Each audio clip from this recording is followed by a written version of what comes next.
I was born in Juniata, Pennsylvania, on July the 4th, 1918.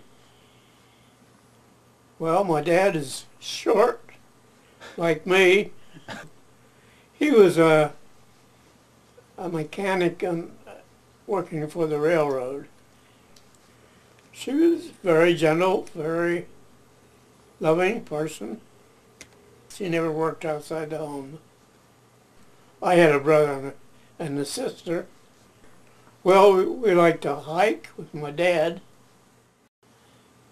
We sometimes went too far, and he got sort of a rheumatism from it, and he had a rough time of it for a while.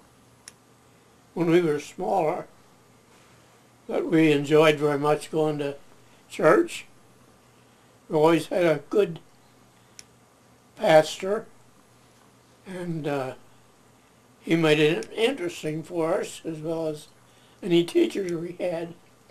So we all enjoyed the church. I was 16 years old when I was saved, right in my home church. I guess it was a Sunday morning.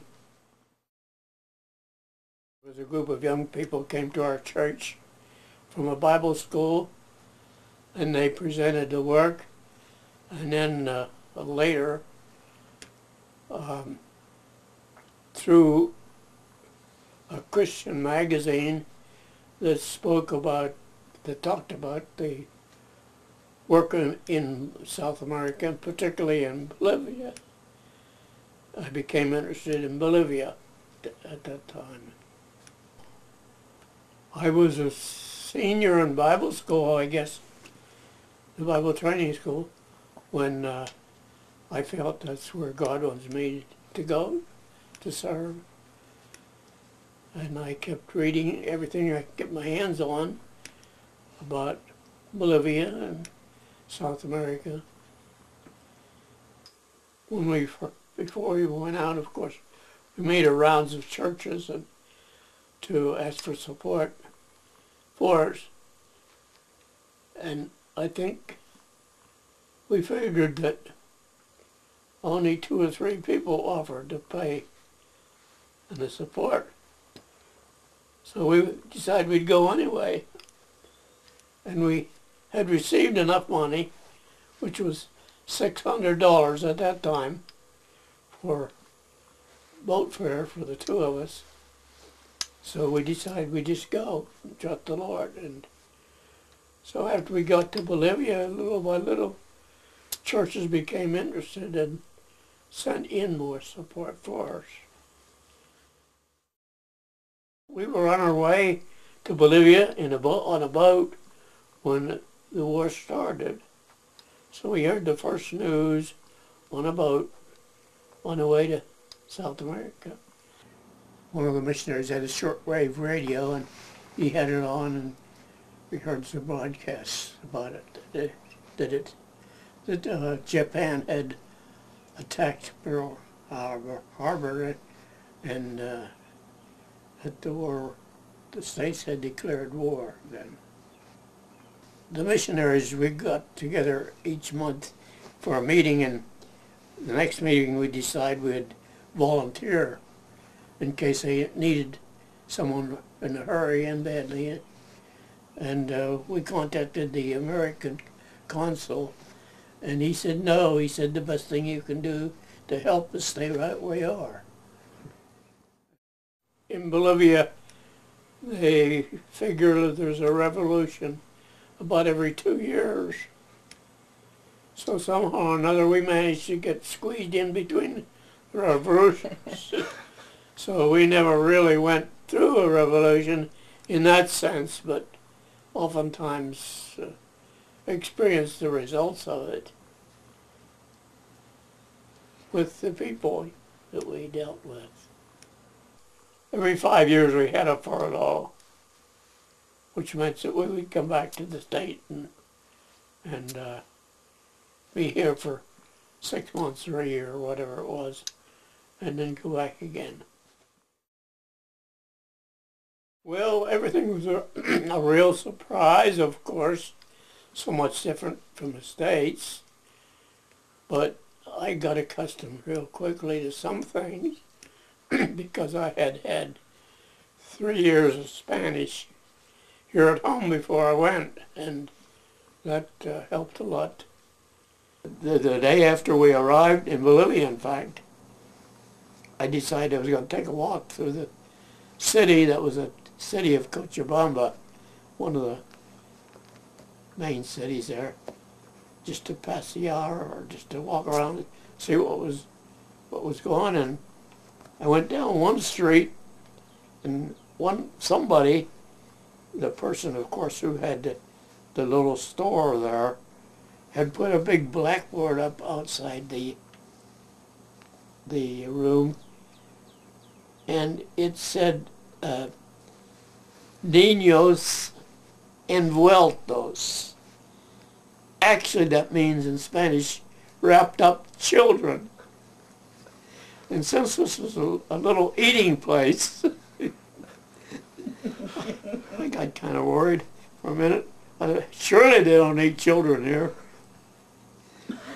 So I monkeyed around and fooled around until I saw somebody came by that knew some Spanish, and I asked him, and I said, there's a Spanish, it says, wrapped up children, niños envueltos.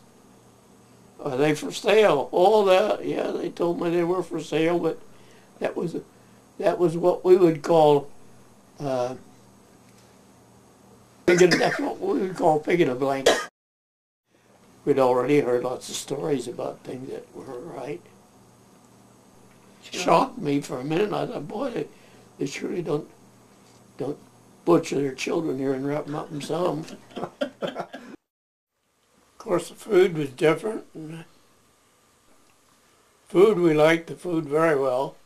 Of course, we lived in 3 different areas, so it was different in each area where we lived.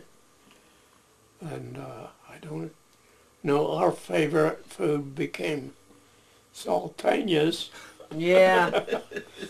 We liked that, but of course up in the Indian villages, all we could get was potatoes, and anything else we used had to be taken with us. One place we lived, we couldn't get proper food, but they grew peanuts there. So we ate peanuts by the bushel. Did you roast them? Well, you roasted them, yeah, ground them up, made soup out of them. When the Indians butchered an animal, they used everything. They didn't waste anything.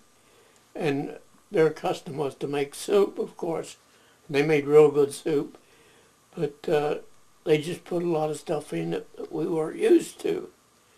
And for instance, you get a plate of soup in an Indian home, you might find some eyes staring up at you, or something else that you couldn't eat. And when we had something like that, we just put it in our pockets or to get away from the village, and we'd throw it to the dogs. And we traveled from one district to another, and we got separated, and a family met her at the railroad and took her into their home to stay till I got there, and they served brains. The man of the house, that was his favorite dish. And so they served the brains. It was a delicacy, so they offered it to Audrey and I, and I passed it on to her. Did She could have killed me, I guess, at that time. Did she eat it? Yes, she ate it. And so... Did you hear about that afterwards? Oh yeah, I heard about it a lot. Brains was not my favorite. In different situations, of course, go out and buy eggs from the people. And that was a good exchange. helped us with Spanish and helped them sell some eggs. And we noticed that among the eggs were some smaller than others. They were really small eggs. And we asked the Indians about them. And of course the Indians, they said it's guaranteed that those are not the regular hen eggs. Those are the eggs that the roosters lay. That the roosters lay. And we got a big kick out of that. But we always went to buy eggs after that. We haggled with them a little bit and said, we don't want the little ones. We're not paying for those, we're paying for the regular eggs. We told them, of course, that in our country, there weren't any eggs like that. The roosters didn't lay eggs. All the eggs were equal. And so we never had to bother about it. But there in Bolivia, some of the people, they believed it. They were sincere about it. They thought they were rooster eggs. We had all sorts of superstitions about diseases and how you got a disease. One place we lived, the Indians said don't walk through ashes. Now they have little open fires to cook on, but you weren't supposed to walk through the ashes, because if you walk through the ashes, we're going to get a bad disease. Things like that. That was the Incas. Came down from the Incas' worship of the sun. They believed that the sun was God, and that the reason they said that was that the sun would warm up the earth. And of course the Indians depended very strongly on agriculture, and they believed that anything that would have influenced the earth must be God. So they believed that the sun actually was God. In fact, they have a word for it, Inti. Inti God. And it was their God they believed in. Soon after we arrived in Bolivia, the former missionaries had spent a lot of time with the languages and had just finished the translation of the New Testament into the Quechua language. And so that was a help to us to get started. So I spent a lot of time studying the Quechua Indian language. One district where we worked with the Indians, the Indians lived there used both languages, Aymara and Quechua both. I did okay in Quechua, but I had a struggle to try to get some Aymara. Well, John 3:16 would be, Imarai kuchus, Dios chahinatapuni, kaimundotum murukorka, tukwai haikwai paipikre, amawanyanampak, antes winyai kausanio kanampak. I know that one pretty well. I used it a lot. Almost every place we located, we went there because the Indian people had begged us to come there.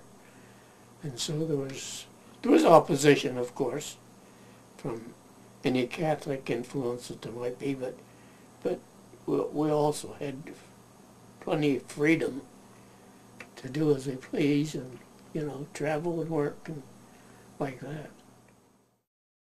For instance, the mission that we were associated with at first, they recommended certain districts that were still open, hadn't been really evangelized. Our work really touched 3 different areas of the country. For the first couple of years we worked only with the Spanish people, and that was in the lowlands, it was about 10,000 feet above sea level, and there was a place called Valle Grande. And then from there we went up further into the mountains to San Pedro, and that's getting close to the real high mountains. And there, of course, we worked mostly with the Quechua people, the Quechua Indians. And then later on in our missionary work, we moved on up to what they call the Altiplano. It's the highest plateau of Bolivia.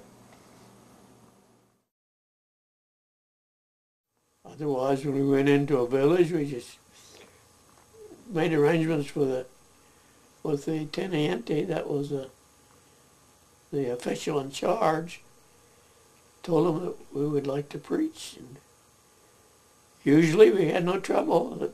They didn't say no. So we would go and hold open-air meetings. And then if there was anybody interested, and it seemed logical, why we could plan to come back and visit the village again.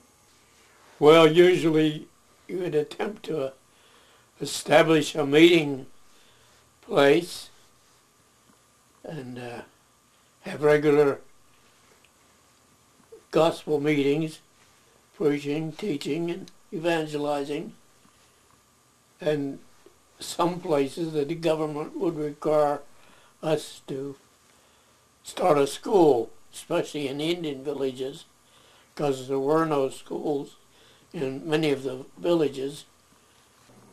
We moved on whenever there were Bolivians, people who were saved, and the churches established, and they had capable leaders in their own churches then to take over from there. Well, the first Indian village we worked in,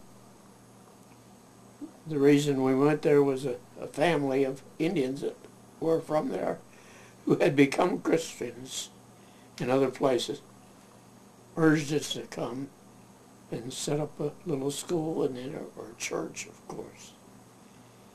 And at that place, the only opposition that we faced was along with the national believers who were persecuted because they were Christians. Persecution was never too severe. Usually they tried to destroy or do something to a building where we would have meetings. One place we established a church, and the Catholics, of course, some of them became angry, and they sent gangs of children around.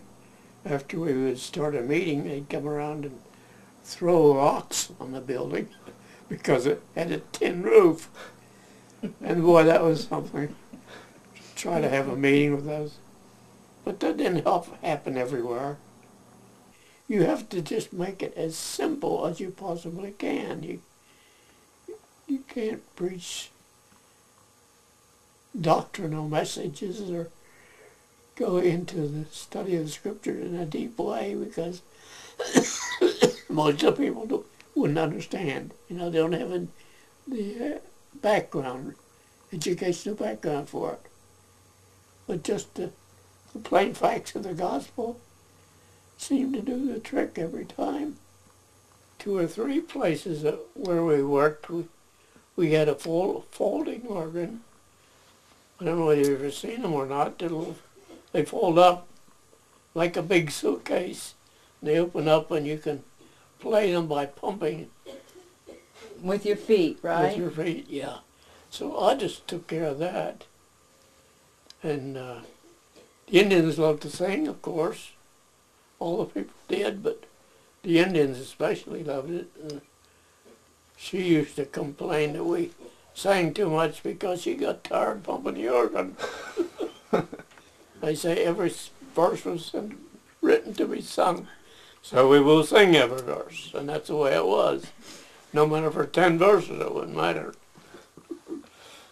And only one region was there any trouble, and that was where that was near the mining areas, where later a missionary was killed there, and some of his helpers. There was a Roman Catholic priest there who was very bitter and very determined not to have any evangelicals there. And so he got the Indians stirred up. We were told afterwards that he got drink for them and got them drunk and like a mob, you know.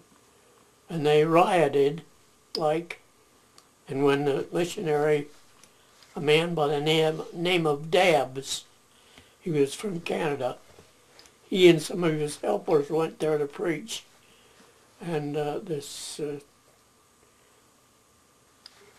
uncivilized priest, I guess you could say, stirred the Indians up to riot and encouraged them to kill Dabbs and several helpers that were with him, that were preachers.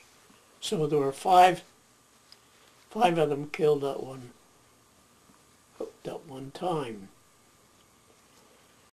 Well, the government stepped in, of course, and took over, because they didn't want that reputation to get out that, you know, people were killed there. And as far as I know, the only repercussions were that the government clamped down on the Indian villages and made it a little bit more, I don't know, strict or harder for them to do anything like that. And that priest was never punished as far as we know. We were in the town of San Pedro, that's St. Peter, of course, and while there we were at the center square one evening before dark, and one of the native friends came to us and told us that a large group of Indians had been picked up down below the town, and that there was a rumor that they were going to come in town and kill all the inhabitants. Quite a few years back, there had been a rebellion of the Indian population, and some people were killed.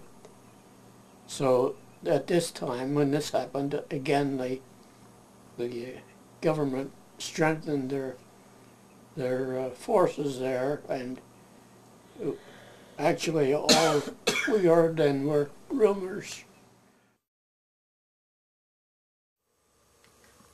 In fact, one village where we lived, just down the line a little ways, there was hot springs.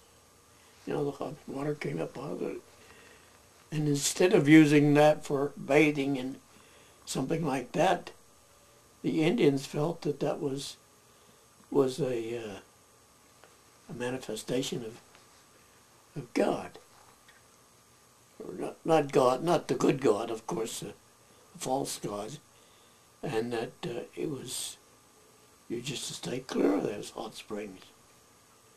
So when we'd have baptisms, instead of going down there to those hot springs, you know, to have a baptism, we would have it way up in the mountain there when that cold, ice cold water coming down from the peaks. They'd dig out little pools, and that's where we have our baptism. But boy, that was cold, I'm telling you. I think the first one we had in an Indian village, there were 21 Indians to be baptized. I think I baptized them all in about 5 minutes. And it's a different feeling. I can't explain it, but when you're in that area or in that the feeling in where the people are worshiping Satan or demons, there's a different feeling. It's you can tell us that there's something wrong. A missionary family moved into an Indian village over the mountain range from us. The son, he was only maybe 2 years old, maybe not that old, of the missionaries who worked there, started screaming at the top of his lungs. This happened for 2 or 3 nights before we could figure out what was wrong. And finally the Indian village, the Christians, came to us and said, that child has had a curse put on him by the witch doctor in the Indians here. And said there's only one way you can remove that, and that's by prayer. And we, there were 5 or 6 of us who were there for those meetings, and we spent, I don't know, a couple nights, I guess, in prayer. And just gradually the noise stopped. I credit the Christian Indians in the place with recognizing what it was. And they're the one that told us that, well, he's not sick or anything like that. It's an evil spirit that's bothering him. And that was the only time that we saw close at hand the effect of the devil worship. See, every place we worked, mostly there were no doctors. There's no doctors on the Indian village except the witch doctors, of course, and you don't run to the witch doctor, tell them you're sick. Some people, the Indians might come to you and say that they were sick and complain about some illness. You'd find out afterwards it was a trick. They were put up to it, you know, to shame us in front of the people when we couldn't cure them. One of the women there had twins. Baby was born. There were twins. And the Indians got hold of her before we could get to her, and they took one baby and put the eyes out. Mm-hmm. And because they believed that when they came in twins, that was an evil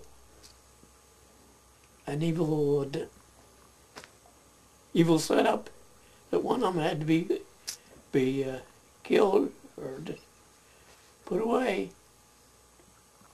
And that's what they did. Big twins were, rarely did you see any twins. Very rarely. And of course, when the missionaries came and presented the gospel and the value of life, that would change, you know.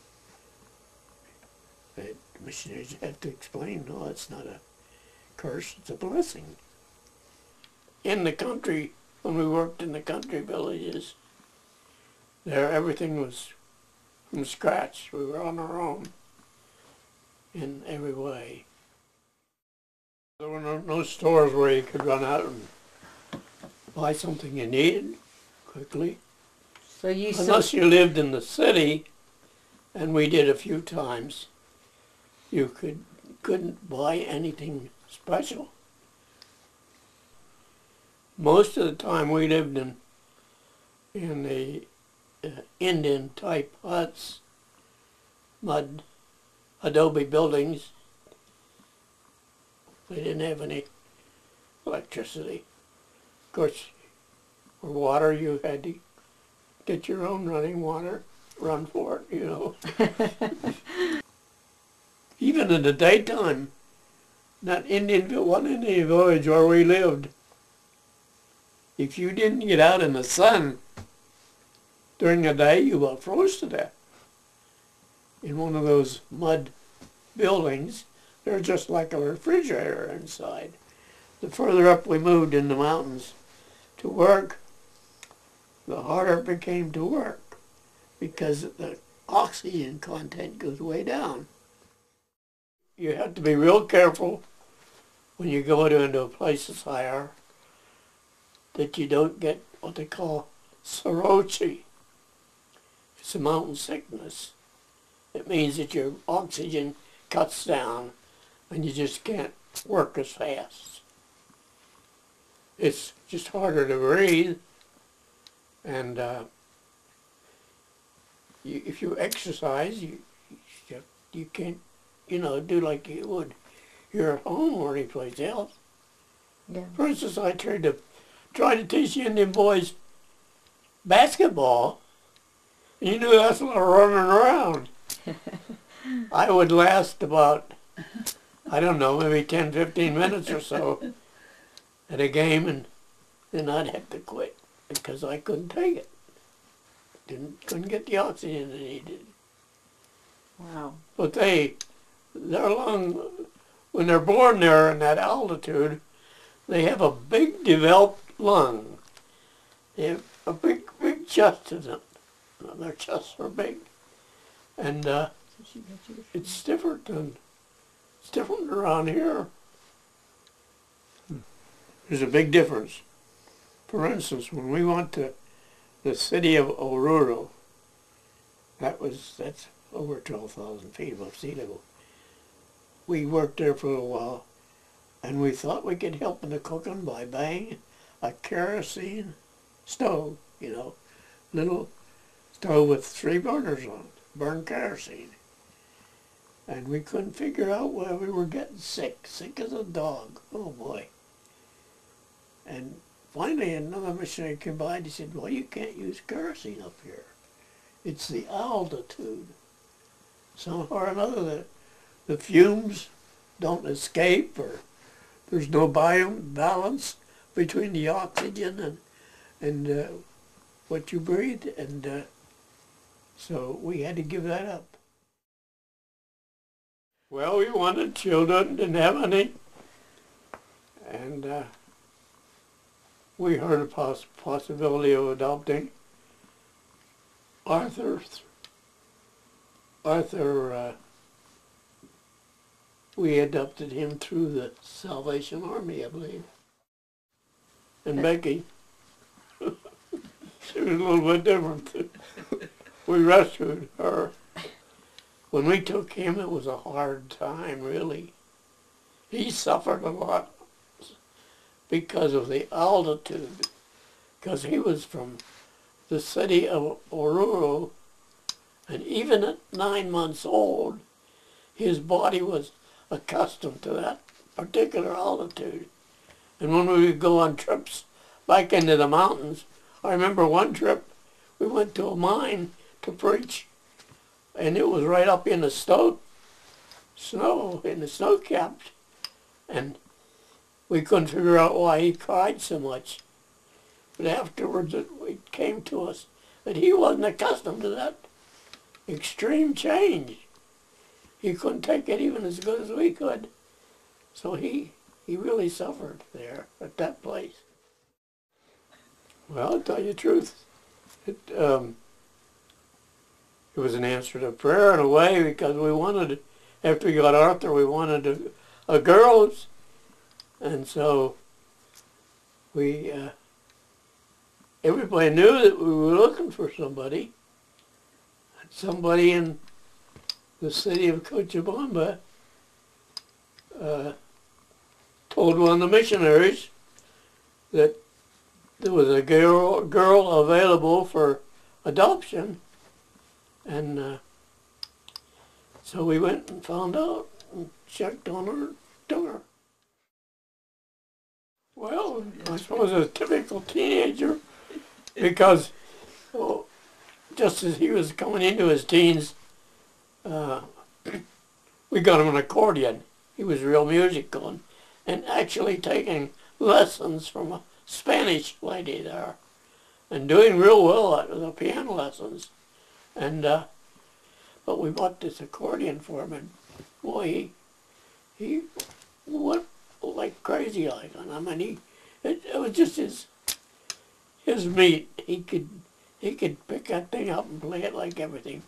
And when that was coming into his teens, and about the same time, he got involved with a group of Christian young people there, Bolivian young people, who were trying to form a gospel team. And he just went forward with music. How many times have you been married? I guess this is the third one. I'm not too sure. Yeah. I said, I married Rogers And Elder. and Elda and now Martha. I had always been interested in printing, even here in the States. And while I was in Bible school, one of the boys there had a little press, and he printed little tracts and things. And I became more interested, and I decided that would be ideal because a printing press then was one you could carry around. Most of them were just groups of scripture put together in a orderly form, so it made sense, like a message. Well, we didn't have any photographic equipment. That was a hard thing because any illustration you wanted to use, you had to carve it out of a linoleum block. Of course, our main idea was to get out a volume of material. You didn't worry too much about illustrations. Then you just did the text. Put a piece of colored cellophane around them and fasten them so they wouldn't come loose. And then when you go along the road or in the village or someplace, and just toss them out, and the Indians would go for them. Anybody would, because paper is scarce, And they see something colored like that or something printed, why, you get rid of thousands of them in no time. Years after we got started in the printing, we gradually worked up with equipment the Lord provided. The last village that we lived in among the Indians was 13,500 feet above sea level, and that's getting up there. And the only missionary who worked in a village higher than where we were was some friends from New Zealand. Well, I think a lot of it came when I was in Bible school and preparing for missionary work. And I realized I couldn't always depend on myself. That after all, it was a Bible, it was the Word of God, and it's what did the job. If we accomplished anything, it was through His help. Oh yeah, I'd go back in a day if I was able.